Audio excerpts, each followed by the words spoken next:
Good morning Kolkata ক্যাম্পাসের একটা নতুন ব্লগে তোমাদের সকলকে স্বাগত জানাচ্ছি। সকালবেলা উঠে অনেকগুলো কাজ সেরে তারপরে ক্যামেরাটা অন করি, কারণ ওই সময়টায় না কথা বলাটা চাপ হয়ে যায়। ঘুম থেকে উঠে একটা ঘুমের আবেগ থাকে, তো তারপরে চা খাই, পান খাই, এনার্জিটা নিই, তারপর শুরু করি আর কি। ওয়েদারটা দেখেছো আজকেও মেঘলা, একদমই সেই অর্থে রোদ ওঠেনি। কিন্তু আমার তো কাচাকুচি বন্ধ দিলে হবে না, আমার সকালবেলা উঠে কাঁচা চাই। কেজে ফেলেছি। আজকে আমাদের রান্নার বিষয়বস্তু রুই মাছ। কালকেই তো বলেছিলাম যে কিছু তরকারি রেখে দিয়েছি, মাছের মাথা দিয়ে করবো বলে, পাঁচমিশালি তরকারি। আর চন্দন আবার কদিন ধরেই বলছে, মা মাথাগুলো দিয়ে তুমি রেখে দাও কেন, ওই তরকারি করার জন্য আমাকে ভেজে দিতে পারো না। কারণ তা তো খুব ভালো কথা, একটা নতুন মাথা আছে যেটা, সেটা ওকে ভেজে দেবো, আর পুরোনো মাথাগুলো তরকারিতে দিয়ে দেবো। আর ভাত আমাদের কালকের যা আছে, কালকের আর পরশু দিনের, যেহেতু কালকে শনিবার গেছে নিরামিষ খেয়েছি, পরশু দিনের ভাত খেতে পারিনি। কালকের ভাত বিশেষ ছিল না, কালকের ভাত অল্পই, পরশু দিনের ভাত ভর্তি রয়েছে। সেই জন্য শুধু গজার জন্য একটু বেলার দিকে ভাত করবো, গজাকে আর বাসি ভাত দেবো না। আমরা সব এই দেখো, কালকে খেয়েছে চন্দন, রাত্রির বেলা খেয়েছে, দিনের বেলা খাইনি। এবার আমার তো হুঁশ থাকে না, মনে থাকে না, যথারীতি আমি চন্দনের ভাত নিয়ে নিয়েছি, সেটা রয়েছে। আর রাত্রেবেলা ভাত করতেই হয়নি যার জন্য, তারপরেও ওই ভাতটা বেঁচেছে। কারণ গজা কালকে ভাতটা খাইনি, ভাতটাও খেতেই চাইছে না, খুব সমস্যায় পড়েছি জানো তো। ওয়েদারটা চেঞ্জ হচ্ছে তো, ওরা এখন এই সময়টা আমাকে গতবারই বলেছিল শীত পড়ার সময়, তখন থেকেই আমি ওটাই মানে নিশ্চিন্তে থাকি। এমনি সব কিছুই খাচ্ছে, কিন্তু ভাতটা একটা অরুচি এসেছে, জোর করছি না। আর আজকে ওই সবজিগুলো এখন কেটে নেবো, কেটে নিয়ে একদম স্নানে চলে যাবো। ব্রেকফাস্ট আনতে গেছে, তখন গেছে ব্রেকফাস্টের, মানে এমনিও বাজার করবে প্লাস কিছু ব্রেকফাস্ট আমি বলেছি নিয়ে এসো আজকে। রুটি আনলে তাহলে একটু আলু, সাদা আলুর তরকারি করব। এই হচ্ছে এখনকার আপডেট। ও আমার মা এই যে এখানে। মা কিরকম ঠান্ডা লাগছে বলো। ফ্যানটা কালকে থেকে আমরা কোনো ফ্যানই চালাচ্ছি না, দুই ঘরের কোথাও ফ্যান চলছে না। এত হাওয়া যে আমাদের আর ফ্যান চালাতে হচ্ছে না, হালকা করেও চালাচ্ছি না, ভুলেও চালাচ্ছি না ফ্যান। জুন জুলাই আগস্টে কিরকম হবে গরমের পরিস্থিতি। দুপুরের দিকে একটু চালাই, দুপুরের দিকে একটু লাগে, হ্যাঁ দুপুরের দিকটা একটুখানি লাগে। এখন যেমন দেখো আমাদের কোনো ফ্যান চলছে না, বুঝেছো, লাগছেই না। এই যে আমার গজাবাবু এখানে নিদ্রা গিয়েছেন, তার নিদ্রাটা না কমপ্লিট করে না তো, কে কখন উঠছে, কোথায় যাচ্ছে, সব দিকে নজর করতে গিয়ে ঘুমটা সলিড হয় না। এইবার যেখানে সেখানে বেশ কিছুক্ষণ ঘুমোবে। আর এই পাশের কমপ্লেক্সে যে কি কাজ শুরু হয়েছে গো, সারাক্ষণ ঘি চলছে। এই ফ্ল্যাটটা মনে হয় আমাদের উল্টো দিকের ফ্ল্যাটটা মনে হয় বিক্রি হলো বা ভাড়া এলো, কিছু একটা হয়েছে, ওই রং টং করছে সব। চলো কাজে লেগে পড়ি। ডালটা একটু বেশি করে নিয়ে রাখছি, দুবেলা হয়ে যায়, যদি নাও খায় কালকে হয়ে যাবে। সব রান্না রোজ করতে বোঝায়। প্রেসার কুকারে দিলে হয় কি তাড়াতাড়ি সেদ্ধটাও হয়ে যায়, বেশি সময়টা লাগে না, গ্যাসটাও বাঁচে। আমাদের তো গ্যাস বাঁচার কোনো চান্স নেই, খাওয়া দাওয়ার মধ্যেই আছে। তাও আমার মোটামুটি মাস দেড়েক যায়, অনেক সময় 1.5-2 মাসও যায়। 2 মাস টানতে পারিনি এখন। গজার মাংস আমি এইটাতেই করি। এটা যে লঙ্কাগুলো বার করে ঢোকাবো সে সময় হচ্ছে না।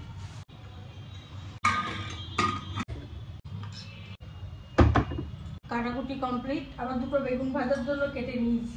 আমার এই জায়গাটা খেতে খুব ভালো লাগে জানো তো, বেগুন ভাজা, এই জন্য দুটো এরকম ভাজা কেটে নিয়েছি, খাবো। আর বাদ বাকি দিয়ে দিয়েছি, আর একটু আলু দেবো এখানে, ব্যাস। আর কিছু এখানে আমার দেওয়ার নেই কো। আর এখন চাটনিটা করে ফেলবো, তারপরে এসে তরকারি আর মাছটা করে ফেলবো, মানে এসে মানে ঠাকুর দিয়ে এসে। আমার মা কিরম সুন্দর ঘুমোচ্ছে, আমার ছেলে কিরম সুন্দর ঘুমোচ্ছে, এদের কি সুখের জীবন গো। এই দেখো গো, বৃষ্টি আসবে নাকি গো, এ বাবা অন্ধকার করে নাকি গো, করে চলে। এবার আজকে কর্পূর জ্বালাতে ভুলে গেছি, এটা সেই সুস্মিতা দি দিয়েছিল, আর শেষ হচ্ছে না, রয়ে গেছে এখনো কতটা, আর্ধেকেরও বেশি আছে। তো এইখানে একটু জ্বালাই দুবেলা ভীমসেনী কর্পূর। আমি এটা পুজোয় লাগাতে পারি না, কারণ আমি জেনেছি, সেটাই তোমাদের সঙ্গে শেয়ার করছি, যে কারোর কোনো গিফটেড জিনিস দিয়ে নাকি পুজো করা যায় না। তো সেই জায়গা থেকে আমি কিনেছি ঠাকুরের জন্য, আর এটা এই দুবেলায় এখানে জ্বালাই, কাজেই লাগাই। আর কিন্তু গন্ধটা ভীষণ ভালো, তো ভালো লাগে, পরিবেশটাই অন্যরকম হয়ে যায়। আর এটা তোমরা জিজ্ঞেস করেছিলে একজন, যে এটাও সুস্মিতা দিয়ে পাঠিয়েছে আমাকে এটা, তবে বেশিক্ষণ কিন্তু জ্বালিয়ে রাখলে এটা খুব তাড়াতাড়ি নষ্ট হয়ে যায়, 5 মিনিটের বেশি নয়। সুস্মিতা দিকটাও গেছে, আমারও আগেরটা গেছে, আবার এটা নতুন এসছে, কাজেই বেশিক্ষণ জ্বালানো যাবে না, 5 মিনিটের বেশি জ্বালানো যাবে। আমার বাজার দেখতে খুব ভালো লাগে, জানো তো, বাজার করতেও খুব ভালো লাগে, বিশেষ করে মাছের দোকানে, মাছের বাজারে কত রকমের মাছ না, দেখলেই পাগল পাগল লাগে। আমার মনে হয় কি এই মাছটা নেবো না, সেই মাছটা নেবো না, সেই মাছটা নেবো, পাগলের মতো লাগে। কি বলো তো, বাজারে গেলে না নিজের মতো করে অনেক রকমের জিনিস কিনে আনা যায়। চন্দন আমায় নিয়ে যাবে না, মানে তোমায় নিয়ে যাওয়া চাপের, আমায় নিয়ে যাবো বলে ওর চাপে। কিসের চাপবো, ফালতু কথা, নেবে না। কে আবার কোথায় পুজো হচ্ছে সেখানে গেছে, শীতলা মার পুজো, ওই আমাদের অর্ডার কাছে হয় না, আমি দেখিয়েওছি গতবারে, বিরাট পুজো হয়। চন্দনবাবু প্রচুর কাজের হয়ে গেছে, দেখাচ্ছি তোমাদের। এই দেখো হয়ে গেছে, মানে কি চিরকাল ছিলাম, বুঝছো কত কাজ করছে। আমার ছেলেও কাজ করছে, এই যে রক্ষণাবেক্ষণ, পরিদর্শন, এসবগুলো করছে। এই যে কোথায় কি হচ্ছে না হচ্ছে পরিদর্শন করতে হবে। তো যাই হোক, আমাদের ব্রেকফাস্ট হয়ে গেছে। আজকে আমাদের ছিল পরোটা আর ঘুগনি। এখানে টমেটো কাটা হয়ে গেছে, চাটনি করে স্নান। এটার মধ্যে মাছের মাথাগুলো করবো, আর এটাই চাটনি।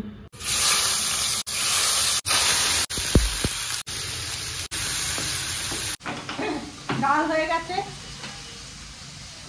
গজার মাংস হয়ে গেছে, আর ভাতটা পরে একটু গরম করে নেবো, ব্যাস হয়ে যাবে।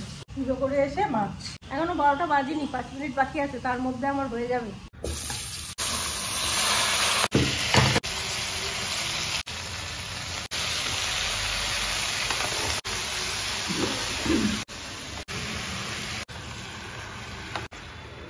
স্নান পুজো কমপ্লিট করে চলে এসেছি রান্নাঘরে। আবার এই তরকারি বসিয়ে দিলাম, আর এখানে তো এখানে মাথাটা ভেজেই গেছিলাম। এই যে ভাজা আছে, চাটনি হয়ে গেছে, ডাল হয়ে গেছে, তো দেখিয়েছি। এবার মাছটা করবো, আর দুটো বেগুন আমার জন্য কেটে রেখেছিলাম, এটা ভাজবো, ব্যাস হয়ে যাবে। এটার মধ্যে একটু নুন দিয়ে দিই। আরও চন্দনের মাথা বলছি, চন্দনের মাথা ভাজবো। এইটা সব সময় যে কেন খোলে, এই গজার জন্য। মাথাটা দিয়ে ধাক্কা মেরে খুলবে, তারপরে আর বন্ধ করে না। কে মানে বন্ধ তো আর ও করতে পারে না, ধাক্কা মেরে খুলে বেরিয়ে চলে আসবে। এখন আমার ঠিকঠাক নিয়ম মতো বিছানার চাদর চেঞ্জ হবে, কাঁচা হবে। দেখি গিয়ে তরকারিটা কতদূর কি হলো। সুখী মানুষের ছবি দেখেছো? সুখী মানুষ কাজ করছে এখানে। এই যে হ্যালো, আর সানডে ফান্ডে, ফান্ডে, তার মানে ওই বললো কাজ করছে, আবার ওই বলছে ফান্ডে। আমার কিন্তু কোনো ফান্ডে নেই, আমার সবই বিটার ডে। ঝগড়া এমনি এমনি আসে না, এসব দেখলে না মাথাটা কেমন আমার করে, জানো তো। দেখছো, দেখো তোমরাই দেখো, বলো আমার হাতে নাকি অঢেল সময়, আমি নাকি দাঁড়িয়ে দাঁড়িয়ে ঝগড়া করছি। আমার চুলটা আমার সাদা হয়ে যাচ্ছে মনে হচ্ছে। এই কালার এনে দেবো আমাকে।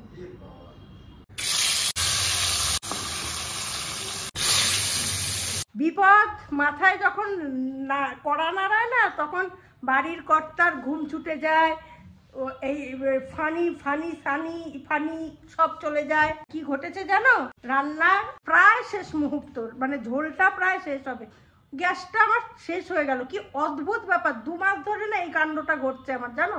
আর এই মাসে এখনো 1 মাস হয়নি, গ্যাস কি কম থাকছে কিনা আমি বুঝতে পারছি না।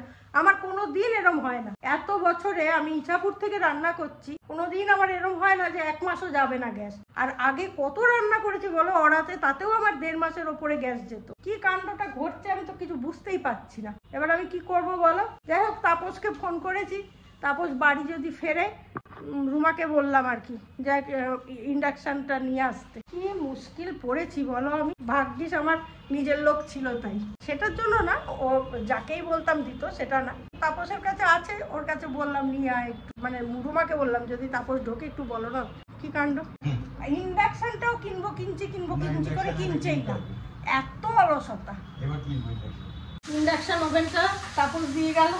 এই যে মাছের ঝোল করে ফেলেছি। এবার যদি না কেনে চন্দন, তাহলে কেলেঙ্কারি করে।